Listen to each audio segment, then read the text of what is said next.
scope, because it was a couple of bizarre games. We'll kick off with the Melbourne Storm, Parramatta Eels first. Storm won that one 32-14. A lazy 7th straight win for the Melbourne Storm. They're just ticking along very, very nicely. What's that? They're now 3 games clear on top. Obviously, a few teams to play catch-up this week. So Parramatta Eels scored first. And then bombed an absolute, I won't say a sit-up, but it was very, very close to being 8, potentially 10-0 up. Storm go down the other end and tie it up. I'm going to throw it to you, but for me, it was probably the most dominant 18-point loss that I've ever seen in my life. You go through the stats, and you wouldn't guess that Parramatta Eels got beat so convincingly in the end, scoreboard-wise, because nothing else would make you think that way. What was your take on the game? What about the stat with the inside 20? Incredible. I don't think there has to be the most lopsided inside 20 for a team that has won, not only won by the figure that they've won by. 37 play the balls in the 20 to 1. To 1. I thought it was 2. They had 1 play the ball in 20. So a couple of things off the back of that. Parramatta were up to play. And this is a good sign for Parramatta. I go back to when I talked about the run that South Sydney had gone on just before they had actually won a game. I noticed that there were some signs against the Cowboys at Magic Round. Once everyone had assumed, I don't think Wayne had fully announced that he was going to take over as the coach until the following week. But it was the worst kept secret in rugby league. Everyone knew that it was going to happen. So from that point, it settled everyone down. Now we've got Jason Ryles involved, and he will be watching this team very closely moving forward. There were reports, I think, that has he officially moved on from Melbourne, and he'd probably be in and around the offices down in Parramatta already and having conversations with people. Yeah, and you can see that in the effort that the Parramatta showed. And Melbourne have always found it pretty tough against Parramatta too. Parramatta got a really good record, yeah. I asked Cameron Munster about it a couple of years ago, and he said the one factor where they feel like, they're just about to break the game open, and Gutherson comes up with a really big play. And I just wanted to highlight that because he played his 200th game for Parramatta last night, and he gave everything he had. A couple of those senior players really stepped up in the last couple of weeks, even the Titans game. I think, did they have the bye last week before the Titans a couple of weeks ago? I thought Reggie and Gutho were their best in that game as well. Those are 2 guys that have been in the news recently with potentially either moving out of position, captaincy, and there was even chat about Reggie or Junior making way to make some more room in the salary cap. So my take off the back of that is Melbourne. I was more focused on what sort of reaction we're getting out of Parramatta. Yeah, because it was going to go one or two ways, right? There was so much negative chat around Parramatta throughout the week, like players being told potentially to look elsewhere. It was the real works, and I have to say, put my hand up. I gave them really no chance, and then to see them, you knew the first 5-10 minutes of the game, you knew they were up to play. We're probably going to do the world's earliest 2025 season preview for a team, but I'd be if you're a Parramatta Eels supporter, you've had no Mitchell Moses. I think he's played like 4 or 5 games for them for the whole year. Well. And it's funny, he's going to look back on this year as probably a real highlight, having won the series with New South Wales and been so dominant during that. But they get him back, hopefully, touch wood, for a full year next year. There's still so much talent in that side. They can do really good things. Dylan Brown last night I thought was enormous. Yep. He looked really good. The one bloke we have to mention that was in purple, Jerome Hughes. Is he the Dally M, not halfback of the year? Is he the Dally M medalist? It'll be very hard to pick up. Dylan Edwards would have been thereabouts before missing a number of games, and also not only through injury and the hamstring and the knee injury now that he's got. He would have been very close. I reckon Angus Crichton is a good shout. Yeah. I'd be surprised if Angus Crichton isn't thereabouts, even though he missed some time at the start of the year. That's a big call. He made a really big run not only through Origin, because you can get points through Origin too. So, that's true, yeah. I reckon definitely in Game 2 he would have got 2 points behind Mitchie. A lot of people were arguing his case for man of the match in Game 2, so I reckon he would have polled some votes there. Maybe could have got a vote in Game 3. I thought he was New South Wales best in Game 1 and really deserved the Wally Lewis medal, but his form at the Roosters has been outstanding. Unreal. there any other candidates off the top of your? It's a hard one, Dalian, because it's hard to think back to what it was when it went behind closed doors. Actually, the great Joel Kane threw one out there and it's a very good point. Matt Burton could be thereabouts. They've won enough games almost, the Bulldogs. Whenever they do win, he's almost a walk-up start for, if not 3 or 2. He kicked those 2 field goals. 100%. You'd think he's probably going to get the clean sweep there. It's 6 votes now, isn't it? So yeah, and the clean sweep. I do the points system we have the RLPA, and then there's a number of us that send in the points. Yeah. And you're right, with Burton, because it's such a team effort from Canterbury at the moment, you're sort of stuck on your 3-2-1s when they play, because there's so many 7 or 8 out of 10 performances from across the board. And then you just who iced the moments? 2 field goals, Matty Burton, the intercept against the Warriors when they were defending their line for long periods. There are just moments in games where you're if you're stuck, and it's the old Nico Hines,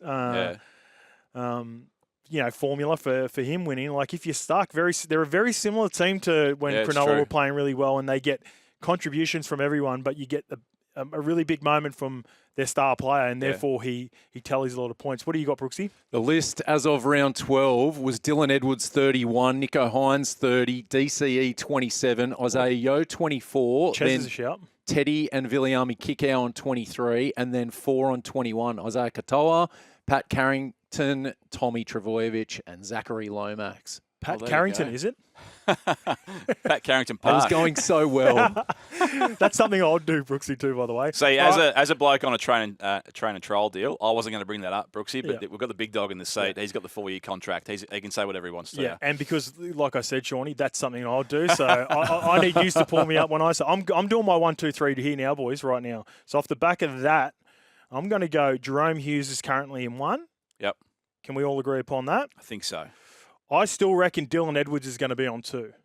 Potentially. Right now. I don't think he's going to finish number 2 because he's going to miss too much time. But as we stand, he's going to miss a bit of footy over the next month. I reckon Dylan Edwards is 2, and I reckon DCE is 3. Yeah. Where was he on that list there, Brooksy? I think he was 3rd at round. Yeah, 3rd on 27, so 4 points behind Edwards. And the 2 chookies, they're closing in, Teddy and Angus. Yep. I think that might be the top 5 boys right now. Unfortunately for Ches, he's got a bloke called Turbo that's come back, and again he's a little bit like the Nico sort of factor at the Sharkies. When Manly win games, there's an even-ish spread of players you could probably give it to. You almost just default back to Turbo, but just on Jerome Hughes, probably not his. Now, I'm going to touch on some attacking stats. I don't think it was probably his best attacking game last night, but he still walks off the field with 3 line break assists and a try assist as well. But his defence was unbelievable. I think there was probably 2 or 3 efforts that probably he was the reason that Parramatta didn't score a try, and probably doesn't get spoken enough about. He's obviously a gun in attack, but his defence is next to none as well. Yeah, I'm glad you brought that up. I was watching the game, specifically when Munster come on the field. One thing that's a really underrated part of the Melbourne culture is systems.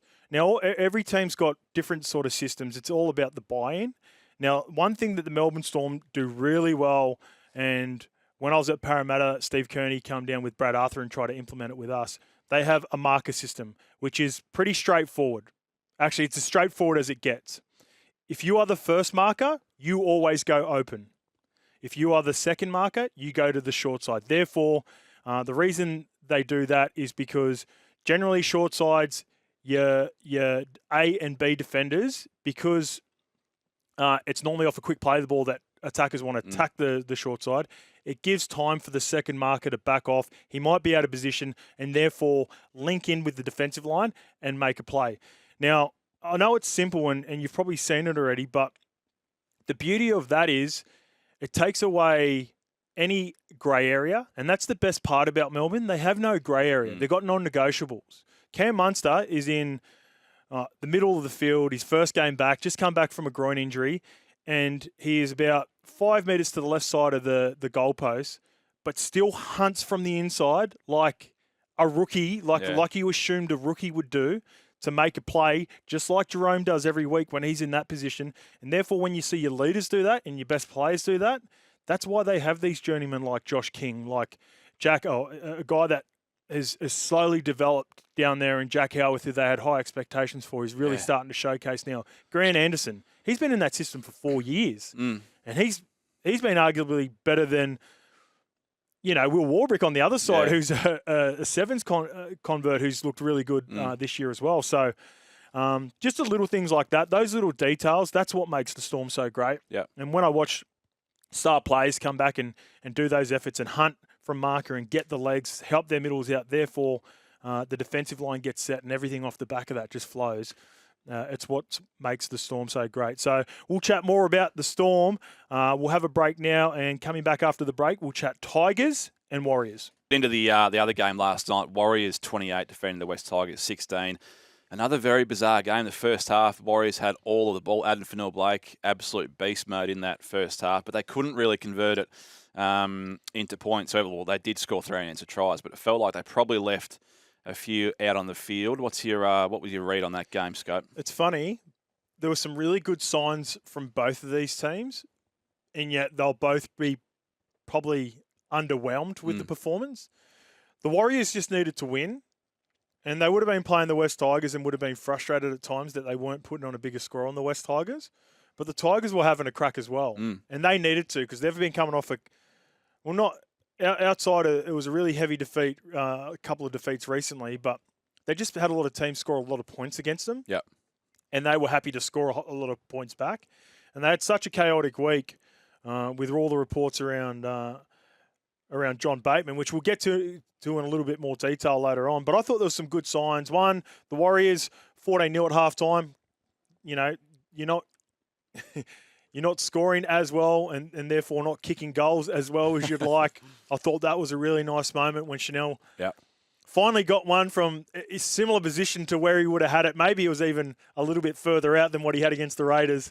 And he couldn't help but crack a smile. And I think it was Peter Goff, the referee. I think even he cracked a smile for a little bit in the background as well. So that was a pretty cool moment. Everyone was cheering for him. So happy for him to knock that over and get the win, because the first one he hit was pretty good too. He hit it sweet, yeah, and it was curling around nicely, and then just ran out. I think it was on target, but just it ran out of gas very, very late. So he missed his first 2, and I think the whole world was sitting there going, "Oh no, please come on!" Yeah. Steps up for the third, and it was good. Have we got some audio there, Brooksy, as well from Webby on that one? Oh, I just thought it was pretty cool how the whole crowd gave him a cheer and got behind him, had a smile on his face. And I mean, sometimes footy can just be too serious, can't it? Like, we all had his back last week. We loved him. I thought he struck the first one from the sideline really well. It looked like it was going over a bit short. So I was like, okay, I think he's on here. And then when he got that one, I think the whole New Zealand was pretty happy for him. It was good stuff, and even Webby there, just letting us all know that maybe we take footy a little bit too seriously sometimes. He'd be probably one of those blokes you throw in the serious category. We mentioned Adam Fonua-Blake just off the top there. That first half, unbelievable, and his stats overall in the game. Again, he just keeps on churning these out every week. 20 runs, 200 metres, 2 line breaks throw in there, 7 tackle busts as well. Scored a try as well. 8 tries for the season now for a front rower. I know we've got Try July at the moment. We're about to finish Try July. He's the only front row in NRL history, I reckon, that's got a post-try celebration. And it's now the crowd know what it is. I saw all the boys in the crowd were all the doing crowd that. do it. So he gets up, he has this like confused look. I don't know if you've seen The Last Dance. Have you seen you remember The Last Dance, Doco? It's got that meme with the guy that MJ used to play That's right, yeah. coin against the wall or whatever it was and punt before the game. It's that celebration. That's his celebration. He scores that many tries. I reckon, 8 this year? Yeah. I reckon he would have got double figures last year. It feels like he would have got double figures last year. Would have been thereabouts or something around 8 or 9 last year. And you can't stop it. I mean, he would be an absolute focal point for teams defending on their line. How do you stop that? Well, you can stop it if you're not Alex Seyfarth going for an intercept. Yeah, true. Yeah, he did fly off the line for old I Alex, didn't he? I don't know if you've seen Latu Fanu, who is a young fellow himself, and he got the task of trying to take Adam one-on-one on the line. He was mid-tackle looking at Seyfarth going, what are you doing? What are you doing, bro? Why are you trying to take an intercept? So nine tries last year he scored. There you go. AFB. So thereabouts, yeah. Well, you'd think he's going to beat that, or if not tie it. So heading to the Sharks next year, obviously, you'd be pretty pumped as a Sharkies fan. But you touched on it before, probably not their weakness. No. Really, he's just that pure direct punch through the middle. I mean, he's obviously gonna. I think any side that he goes to, he's probably going to make better. But For sure. Might not be what they really need. But how do you see that going next year? Yeah, look, I think he's definitely he's going to make any team he goes to stronger. He's very similar style. He's like an upgrade or a slightly better version than a couple of players they really got in Oregon, Fusi and Royce Hunt and those sorts of players. Those bodies. You got to think back to when the big board. Now he's escaping my name. Hazelton. Yep. He was scoring tries for fun through the middle part That's of right. the year too. Imagine imagine if the two front rows of the Is he a sneaky chance for the S Club? Ooh, Hazelton's got to be a bit. Someone tossed up Nico Hines too before. Yep. Have we got confirmation that Nico debuted after 23? We need some research done in the next room. Tom Hazelton's a good shout. I think Big Hazel. I mean, not to throw any shade at the bald brigade. Yeah, the 40-20 vibes. But he certainly looks that he qualifies for this team. Yeah. So he could be a part of the squad for sure. Yeah, Tom Hazelton and Adam Fonua-Blake through the middle with the shape. Blake Brayley could have the most try assists in the competition, being a hooker with those two running through. So, back to the Warriors. Tomato Martin, 19 try assists this year. It's funny, Shawnee Johnson's been out for a couple of weeks now. They really could have used him last week in that Canberra Raiders game to ice a few moments, I still think. But I feel like he complements, when Shawnee's out there, he complements probably Luke Metcalf a little bit more. Yeah. And Chanel and Tomato Martin work really well together. Yeah.